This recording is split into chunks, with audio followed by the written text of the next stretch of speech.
J'ai été contactée par le centre de formation afin d'embaucher un apprenti en salle au mois de septembre. Donc j'ai contacté Sylvain et son papa pour une première prise de contact.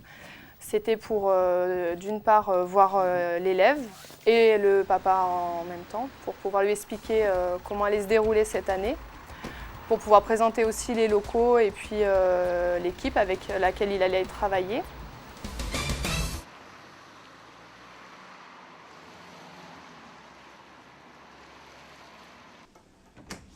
Bonjour, entrez. Caroline Ardou. Enchanté, monsieur Assien, monsieur Sylvain. Bonjour, enchanté. Donc, je vais vous montrer la première salle. Le plus important pour moi, c'était de voir quelles étaient les motivations de l'apprenti. Pourquoi vous décidez de faire un apprentissage en service?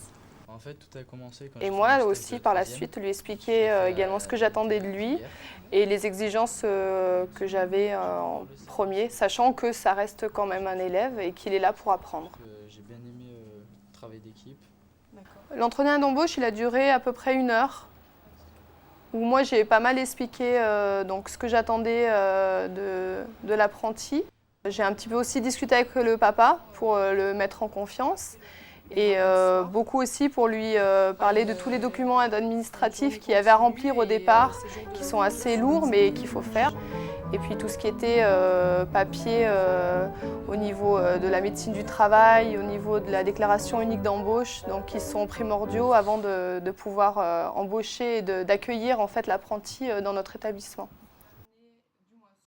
Au niveau des horaires, donc Sylvain travaillera déjà du lundi au vendredi. Il arrivera le matin à 9h30 et finira à peu près vers 16h30 l'après-midi. Le premier contact s'est bien passé, il me semblait motivé, il avait envie d'avoir son diplôme.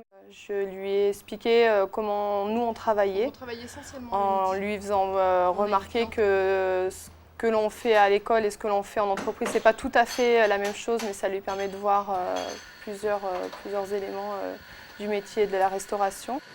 Je lui ai rappelé que oui, il n'avait plus les vacances scolaires, qu'il y a des conventions collectives au niveau de la restauration, qu'il a des droits, qu'il y a un inspecteur du travail s'il y avait un quelconque souci avec nous. Il s'engage, en fait, on a un contrat. Bonjour, Lionel, bienvenue au Petit Noyer. Les questions des parents, c'est surtout quels sont les horaires qu'ils vont faire parce qu'ils se font du souci si les apprentis finissent tard le soir. Il y a des aménagements que moi je lui propose au cas où on ait des horaires un petit peu décalés.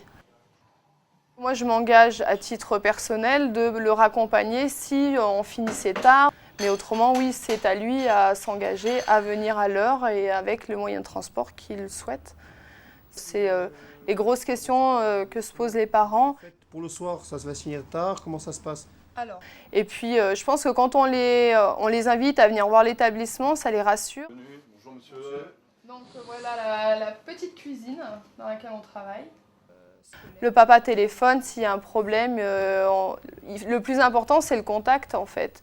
Même si le papa n'est pas là non plus pour être tout le temps derrière son enfant, ce sont des mineurs, donc ils en ont la responsabilité et nous aussi.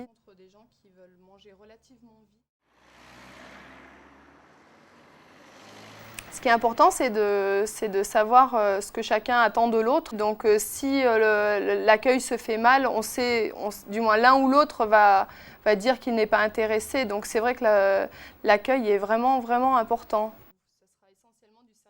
Si on s'engage à prendre un apprenti, on le garde jusqu'au bout et on va jusqu'à l'examen. Et le but, c'est qu'il ait son examen à la fin de l'apprentissage, bien sûr. Oui. Si vous avez des questions à me poser.